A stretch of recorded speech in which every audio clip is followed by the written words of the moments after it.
Partage spirituel d'été, numéro 24. Nous sommes jeudi, ce sera donc la dernière vidéo pour cette semaine, puisque comme chaque semaine, je nous invite à décrocher du monde du vendredi midi au samedi soir pendant 36 heures, où c'est un moment privilégié pour se mettre dans un retrait du monde, dans une cessation du monde, dans un temps monacal où on se consacre principalement et exclusivement à sa vie spirituelle. En attendant, aujourd'hui, j'aimerais évoquer le fait que qu'est-ce que produit l'acceptation de notre destin, de notre destinée. Ça veut dire donc que nous avons un destin, une destinée. Et que c'est dans ce cadre-là que nous avons une liberté, un libre arbitre d'accepter et de valoriser ce qui a déjà été organisé, prévu, puisque chaque incarnation est une page de notre livre, est un épisode de notre Odyssée, est une étape dans l'acquisition de notre royauté en se sanctifiant, en se bonifiant. La structure du destin, la structure de notre destinée est faite à partir des coordonnées de notre naissance, qui établit tout un chemin avec des étapes, avec des apprentissages, avec un but, et qui nous donne plusieurs manières d'envisager notre projet spirituel. Celui de le refuser, de le repousser, celui de l'interpréter, et celui de le connaître pour justement bien le vivre et mieux le vivre, et de faire en sorte que, au fil du temps, on fasse la paix avec ce qui est, ce que l'on veut, mais aussi ce qui se passe, qu'on n'a pas forcément prévu, pas forcément désiré, qu'on n'a pas forcément voulu, mais qui finalement s'impose et qui se propose. On peut très bien le vivre comme quelque chose d'inacceptable, d'un hasard malheureux, malencontreux, mais on peut faire mieux, c'est de comprendre que si Dieu existe et qu'il a tout créé et tout organisé, eh bien, comme c'est le maître de tout et le maître de la perfection absolue, eh bien, il a prévu et organisé pour chacun et chacune, et pour la création et pour l'humanité, justement des étapes d'intégration, des étapes de réalisation, qui fait que dans notre vie, ça existe aussi, et qui fait que, en comprenant que nous avons une destinée, que nous avons un programme prévu. Nous sommes dans une école, dans une école d'apprentissage de devenir des êtres divins. Eh bien, il y a donc des étapes, tout est organisé, tout est prévu. Ce qu'on ne sait pas, dans un certain degré, dans une certaine dimension, dans une certaine proportion, c'est comment nous allons le vivre et quoi nous allons en faire. Comment nous allons vivre la prise de conscience de ce qui se passe, ce qui doit se passer, et qu'est-ce que nous allons faire de ce qui se passe, comment nous allons le vivre et le valoriser. Et ce qui est très intéressant, c'est de savoir que la caractéristique de quelqu'un et quelqu'une qui accepte de vivre ce qu'elle doit vivre, au point de l'apprécier, au point de le désirer, au point de le vouloir, et d'en tenir compte, d'en bénéficier, d'en profiter, eh bien ça donne plusieurs caractéristiques à la personne. Le premier élément, c'est que la personne rentre dans une relation à la vie, au monde, dans une forme de docilité. Docile, être docile. Être acceptant de ce qui se passe. Même si ça passe d'abord par un étonnement, parfois par un saisissement, même parfois un effondrement. Mais pour autant, il y a, dans un deuxième temps, le fait d'être partant pour intégrer les choses, pour les vivre, mais aussi pour en retirer un enseignement, une nouvelle compréhension, une nouvelle approche, un complément, qui fait que cette docilité, de ne pas être aussitôt rétif, de ne pas être aussitôt repoussé ou repoussant, c'est en étant acceptant, et bien justement par la docilité, c'est d'accepter d'être emmené par un événement, par une proposition, par une conception des choses, sans être tout de suite dans l'adhésion, dans le refus, sans être tout de suite dans la conclusion des choses, mais dans l'expérimentation, de tenter les choses, de les envisager. Et en sachant que le divin est celui qui nous envoie les événements, que tout ce qui nous arrive, tout ce que l'on rencontre, est le divin qui essaye de nous inviter à une prise de conscience, à une expérience, à une expérimentation, à quelque chose qui doit nous permettre de comprendre quelque chose, de vivre d'abord quelque chose pour en retirer quelque chose. Et cette première attitude de l'acceptant, c'est justement d'être docile avec les événements, de ne pas se braquer, de ne pas s'offenser, mais d'accepter de se laisser caresser par l'événement, de se laisser toucher par l'événement, de se laisser pousser par l'événement, même à faire un roulé-boulé, même à être emporté quelque temps, être envoyé. C'est comme une danse avec la vie. C'est comme une danse avec les événements, avec la belle manière qu'on apprend dans les arts martiaux de non pas de lutter contre, mais de lutter avec, de danser avec, de louvoyer avec. Tout simplement parce que qui connaît son but, qui a un but, un idéal, peut très bien temporairement se laisser emporter, parfois même se laisser dériver quelque temps. Mais il n'oublie pas que ce qui se passe sur le moment ne l'empêche pas de revenir, ne l'empêche pas de continuer. Mais il se dit que, à travers les événements du monde, à travers la vie naturelle, à travers nos désirs, notre personnalité, il y a quand même, tout de même, toujours un dialogue avec Dieu. Il y a toujours un dialogue avec le divin. Bien sûr que ça appartient au domaine de la foi, mais la foi appartient aussi, est sous-tendue et sous-entendue et par la connaissance du fonctionnement divin.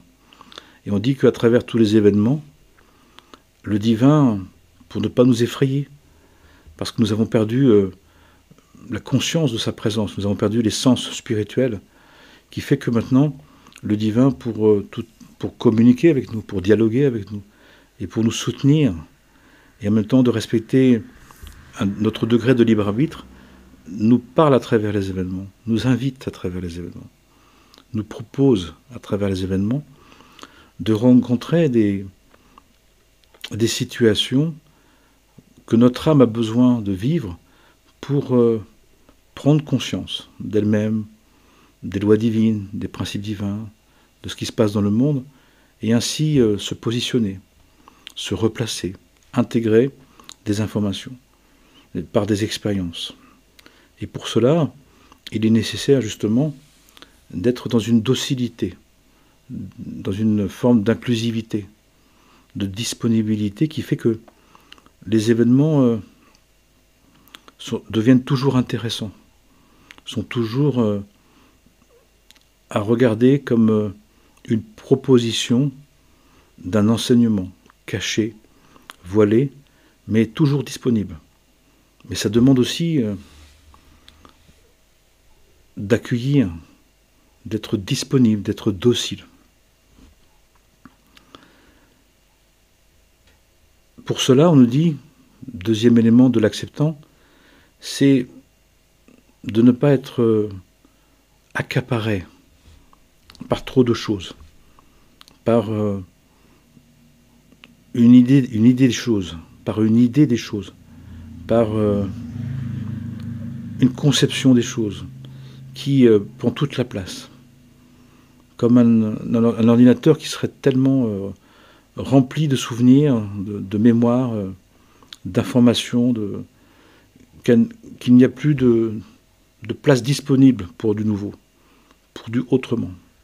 Et là, il nous faut volontairement provoquer en nous une attitude d'ouverture, une ouverture de cœur, d'une disponibilité à autre, à différent, à pas comme avant, pas comme toujours, pas comme attendu, pas comme voulu, pour justement faire que notre existence, que notre passage ne soit pas simplement qu'une redite, qu'une réplique déjà connue, du réchauffé, du resservi, qu'on peut voir parfois dans nos attitudes.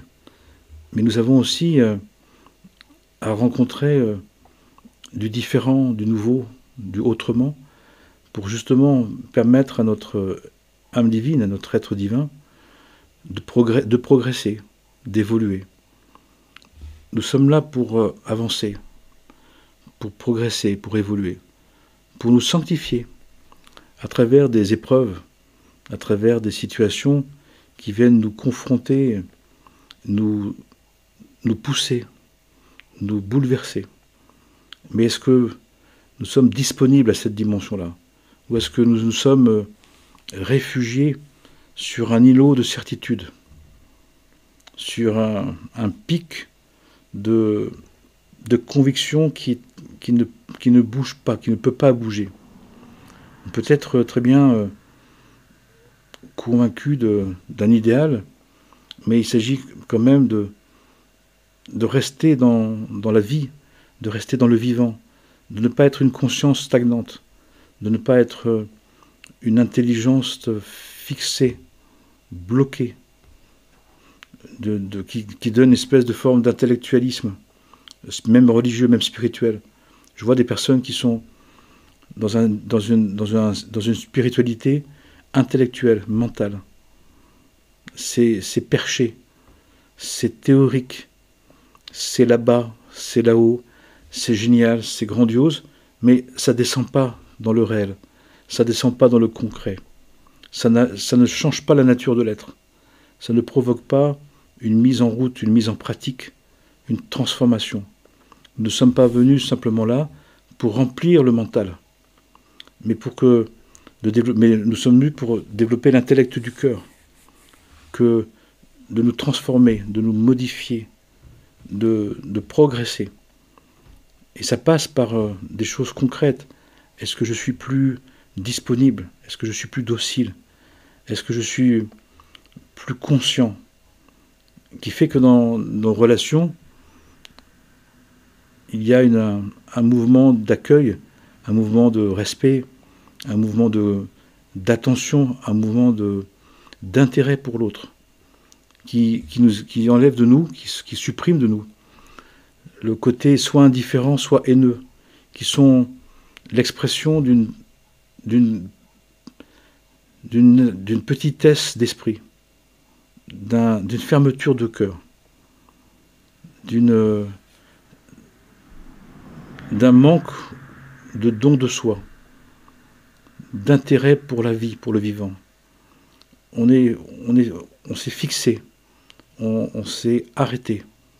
Et bien évidemment, comme ce n'est pas vraiment possible, eh bien, ça amène des événements qui vont nous pousser, qui vont nous bousculer, qui vont même nous foudroyer, qui vont nous frapper, pour nous remettre en route. Et donc nous devons être très très prudents à ne pas rentrer dans des fermetures de cœur, dans une mentalité étriquée, qui confond d'être traditionnaliste avec la tradition. Le traditionnaliste, c'est une tradition qui est morte, c'est un bois mort. D'être dans la tradition, c'est un feu. C'est cette capacité de vivre les enseignements primordiaux, originels, essentiels, dans le temps contemporain, dans notre vie de tous les jours. On s'adapte, on incarne les valeurs divines. C'est pas simplement dans la tête, c'est pas simplement dans l'idéal, dans l'absolu, dans l'utopie, qui fait que le réel est insupportable, que le réel n'est pas vivable. Ce n'est pas l'objectif, ce n'est pas suffisant. Ce que nous cherchons, c'est l'incarnation du Verbe, pour spiritualiser la matière, pour diviniser la matière. C'est une rencontre. Ce n'est pas simplement être là-haut sans être ici. Ce n'est pas être ici sans être conscient du Très-Haut. C'est les deux à la fois. C'est les deux à la fois. Dans le christianisme, c'est la forme de la croix. Mais dans le christianisme celtique, c'est la croix, mais qui donne un cercle, qui donne ce mouvement de vie. Le cercle qui représente ce mouvement de la spirale, du renouvellement, sans cesse. On le retrouve dans le Tao, qui est à regarder l'arme noire avec une pointe blanche et l'arme blanche avec une pointe noire, mais les deux, l'ensemble, pour dire que toujours il y a ce mouvement de vie. Jamais complètement à l'extérieur, mais toujours à l'extérieur avec une pointe à l'intérieur. À l'intérieur, mais avec une pointe vers l'extérieur. Il y a toujours une interaction. Il y a toujours un mouvement de rythmie, comme un 8 infini, à l'horizontale, à la verticale, et dans les trois directions. Dans la pensée, de gauche à droite, dans le sentiment de devant derrière, et puis dans la volonté de haut au bas, qui fait que les trois directions sur les deux aspects forment un temple, un espace-temple, où on est au centre, un centre équilibré, qui fait qu'on est vivant, qui fait qu'on est passant, qui fait qu'on est dans un mouvement de vie qui se renouvelle. Et c'est très essentiel, c'est très important. Si nous sommes fixés, si nous sommes indisposés, si nous sommes indisponibles, si nous sommes contrariés, si nous sommes dans des formes de haine ou des formes d'indifférence, c'est que nous sommes arrêtés, c'est que nous sommes barrés, c'est que nous ne sommes pas présents, c'est qu'il y a un déséquilibre entre la gauche et la droite, entre le haut et le bas, entre le devant et le derrière. Il y a quelque chose qui n'est pas établi, qui n'est pas connecté. Il y a des choses qui sont séparées. Tout le travail, c'est de les réunir, c'est de les faire rencontrer, c'est de les faire dialoguer. Qui fait que il y a un mouvement de vie, il y a un mouvement de résurrection, de renouvellement, de ressuscitation que nous avons à provoquer. Dans un travail de dialogue, de disponibilité, de docilité, d'acceptation, qui l'amène aussi à une simplicité. Simple, ça ne veut pas dire idiot. Simple, ça ne veut pas dire sans rien. Ça veut dire disponible. Je n'ai pas tout. Je ne sais pas tout. Je ne suis pas tout. Je regarde. La vie m'intéresse. L'autre m'intéresse. Je veux découvrir. Je veux avancer. Je veux me développer.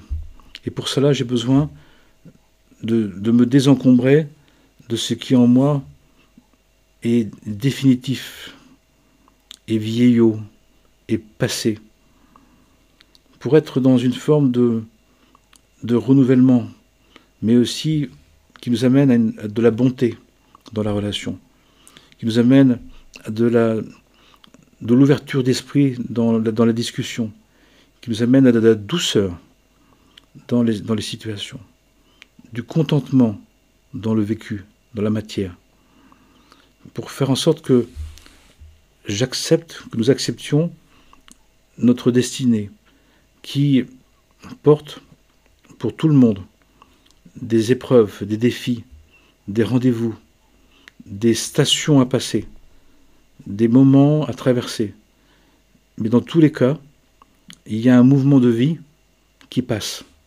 Dans ce temps linéaire, il y a un mouvement de vie qui se fait, qui nous demande de nous re-questionner, qui nous demande de nous remettre en route, une marche de l'esprit, une route de la conscience, inlassable, qui fait que nous sommes, comme on dit dans l'évangile de Thomas, nous sommes des passants.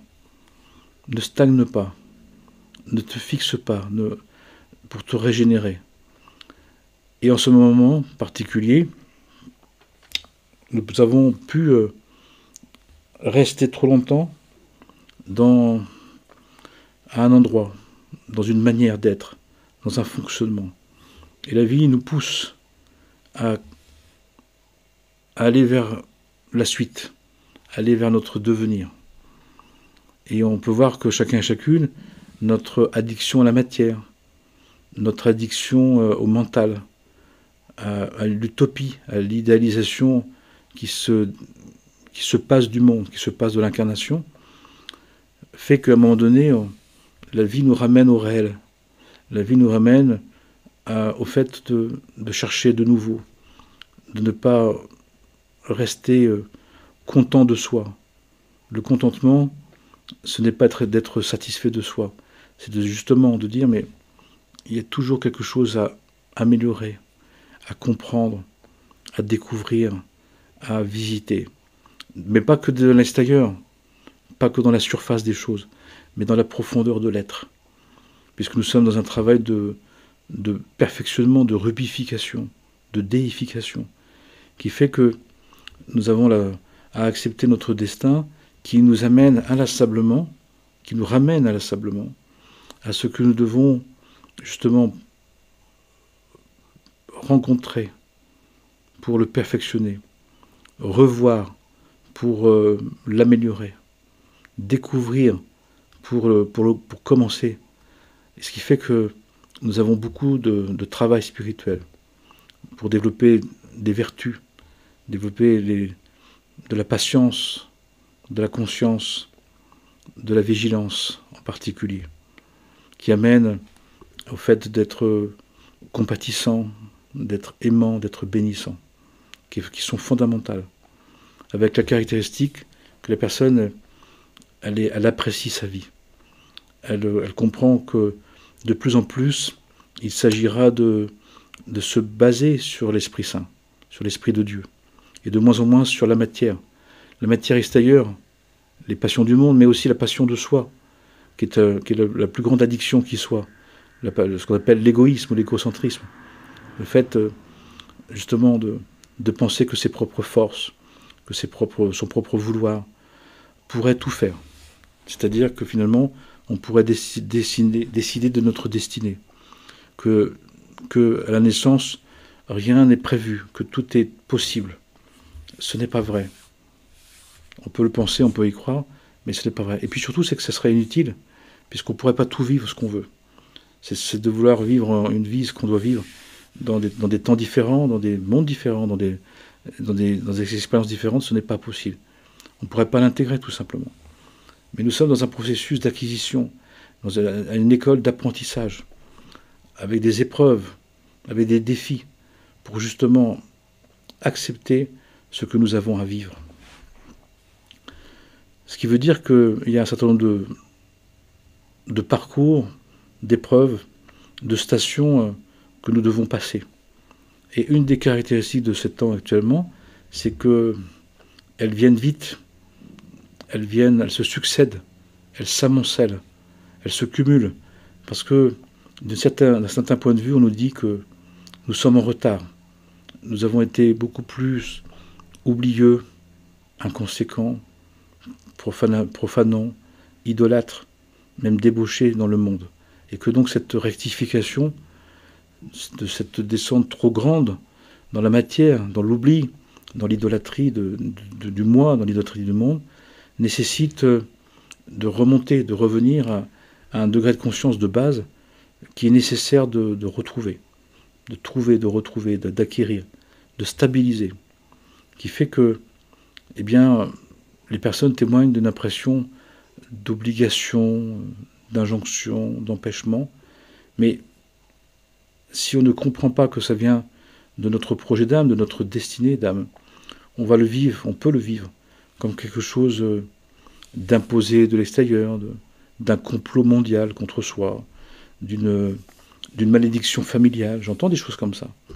Mais c'est forcément l'explication qu'on va se donner, alors que c'est juste des besoins de notre âme, des projets de notre âme divine qui avaient été prévus, qui avaient été organisés, mais qui viennent là de manière impérative, de manière nécessaire, et qui ne sont pas des malédictions, qui ne sont pas des anathèmes, qui ne sont pas des mortifications, qui ne sont pas des jugements divins terribles, d'un Dieu pervers et courroucé qui aurait plaisir à nous martyriser. Ça n'existe pas, ça, sauf dans des délires malades, dans des conceptions du divin vraiment perverties, terrifiants.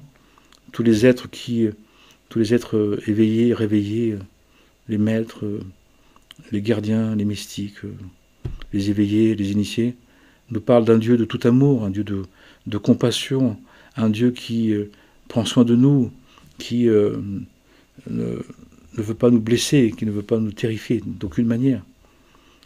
Mais donc ça veut dire que notre destinée, finalement, est notre garantie d'une réussite, d'un parcours qui a déjà été mis en place, qui a déjà été organisé. Mais comment on va le vivre? Comment on le vit? Comment on l'accepte? Et tout notre libre arbitre. Et on voit bien que là maintenant, comme il y a un impératif général, il y a un impératif de prise de conscience globale, générale, collective, eh bien, cette part de libre arbitre qui avait trop oublié, cette part de libre arbitre qui était trop ignorant, trop inconséquent, nous est ôtée parce qu'il y a un risque de conséquences générales de cette déficience, de cet oubli, de ce manquement, de cette ignorance. Parce que nous faisons partie d'une humanité, nous faisons partie, notre projet individuel fait partie d'un projet global, d'un projet spirituel, divin, pour toute la création et toute l'humanité. Et le divin ne peut pas permettre que notre manquement, nos idolâtries, nos dysfonctionnements, nos oublis, altèrent sa création, touchent trop son humanité. Et alors que déjà là, on voit qu'on est dans une situation globale et mondiale très difficile, très délicate, et qui ne doit pas s'aggraver. Et d'où le fait de comprendre que l'acceptation de ce que nous avons à vivre est le projet le plus juste entre notre projet individuel et le projet universel. Parce que c'est celui qui s'inscrit le mieux dans le projet universel, dans le temps universel dans lequel nous sommes et dans lequel nous avons à réaliser ce projet. Il y a donc un équilibre qui se fait dans un projet spirituel déjà organisé, qui s'inscrit dans un projet universel du temps actuel, qui fait que de le considérer, c'est aussi de savoir que nous ne travaillons pas tout seuls, que nous ne sommes pas en vase clos, qu'il y a une interaction entre son projet personnel et le projet divin, universel, et le projet de l'humanité par Dieu, pour Dieu et avec Dieu, qui fait que nous ne pouvons pas penser que qu'il n'y a pas d'interaction, qu'il n'y a pas donc d'influence entre ce que nous voulons, ce que nous vivons et ce qui se passe. On voit bien qu'on est touché par les événements et qu'on peut aussi agir dans les événements, pour une part. Il y a bien donc une interaction, il y a bien une influence. Mais nous devons la considérer vraiment et de savoir que, justement, pour aider notre humanité, pour aider ce temps d'humanité, d'accepter ce que nous avons à vivre, d'accepter notre destinée, d'accepter le programme spirituel d'entraînement divin que nous sommes venus accomplir sur Terre, est essentiel, est important. Il n'est pas que pour nous, il n'est pas pour que se satisfaire, pour se réaliser. Nous nous réaliserons tous ensemble, ou nous échouerons tous ensemble. Heureusement, Dieu nous en préserve, Dieu a garanti que nous réussirons. Mais comment nous allons vivre cette réussite? Est-ce que nous allons adhérer au projet divin pleinement, en acceptant notre destinée, ou est-ce que nous allons vivre la réussite spirituelle du monde, de la création, selon la volonté divine, mais dans un état d'inconfort, de refus, de colère ou d'indifférence.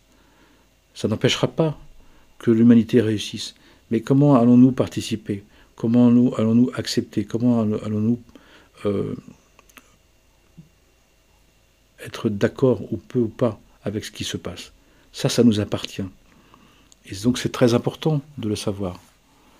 Parce que la frustration qu'on peut ressentir, le mécontentement qu'on peut ressentir, il est aussi lié au fait que nous voulons une vie qui n'est pas la nôtre. Nous prétendons à une vie qui n'est pas encore la nôtre.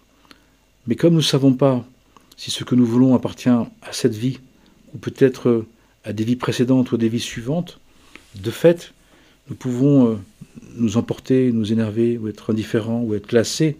Comme je vois des personnes qui sont lasses, qui sont fatiguées, parce qu'il y a un empressement, trop vite, trop tôt, trop tard. On ne le sait pas vraiment.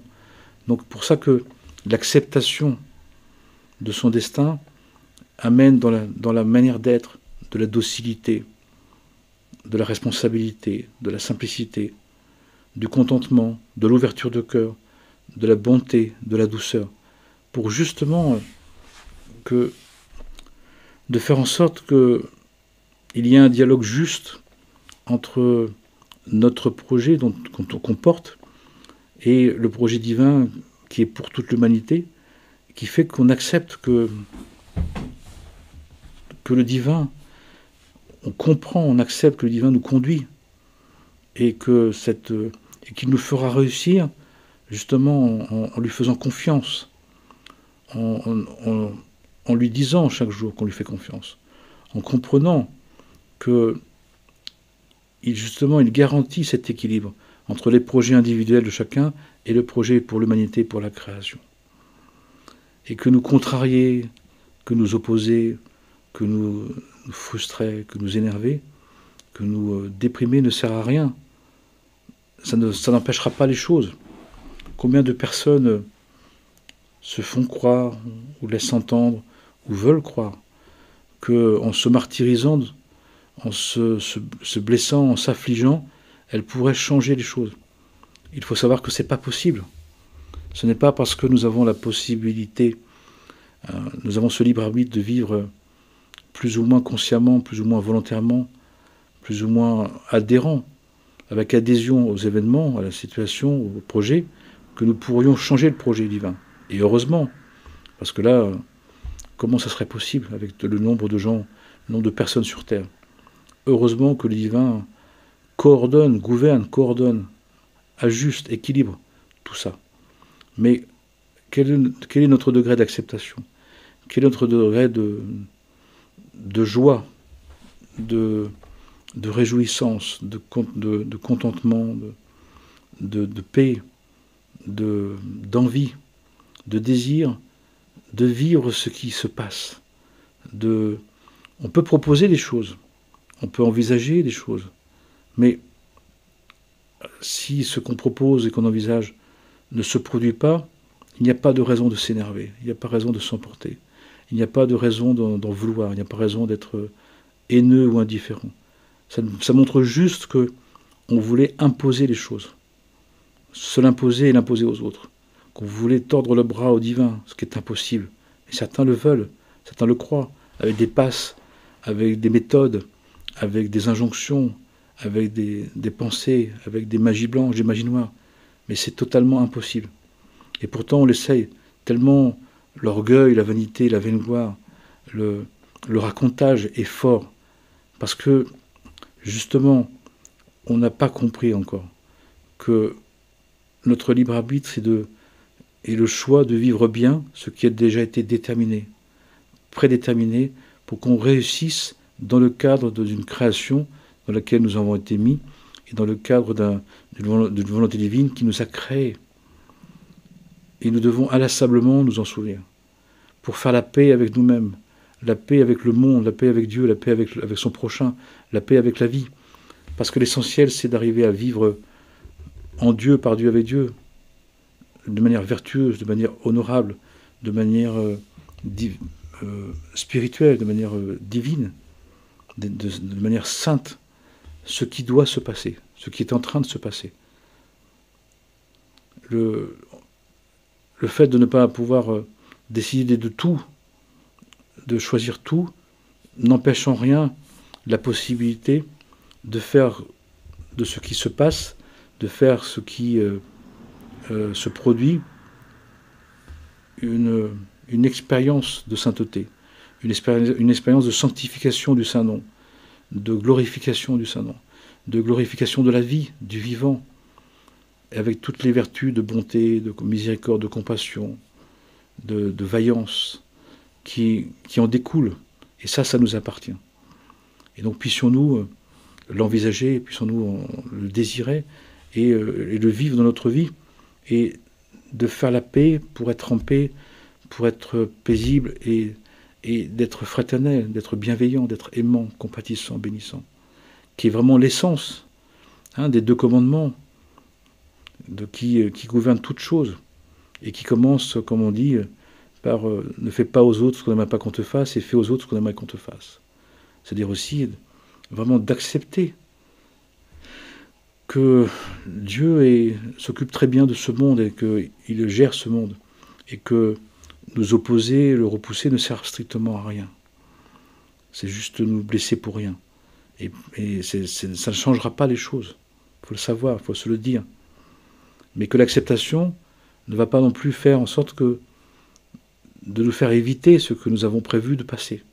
Mais nous le vivrons à ce moment-là dans une ambition, dans une ambition de découvrir, de vivre pour nous perfectionner, pour prendre conscience,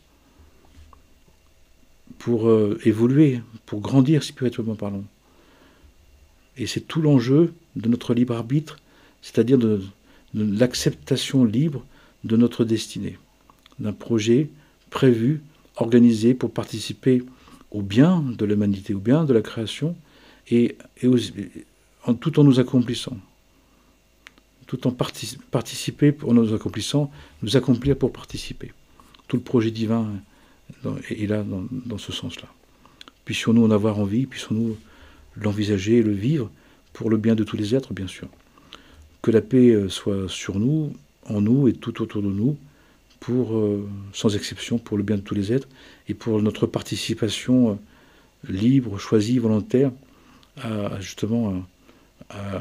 aller aux valeurs divines, à l'esprit de Dieu, d'être animé de l'esprit divin pour justement participer à ce levain de la terre, d'être le sel de la terre, d'être la lumière de la terre, d'être les ouvriers, les bons ouvriers, même si on est les ouvriers de la 11e heure. C'est vraiment les derniers des derniers, mais qui espèrent encore, qui tentent encore, qui veulent encore justement concilier la destinée individuelle, personnelle, avec le destin de l'humanité, sous le joug aisé, la charge légère de Dieu lui-même, qui est la seule volonté véritable, le seul vouloir authentique, qui agit et qui gouverne, qui dirige, qui gère, qui coordonne tout ça, pour le bien de tous. Je vous souhaite le meilleur du meilleur, que la paix soit sur nous, en nous, autour de nous et entre nous, pour le bien de tous les êtres. Amen et Amana, Shalom, Salam, Amen. Amen, Shalom, Salam, Amen, Salam, Shalom, Shalom, Salam, Amen. Au revoir. À tout bientôt.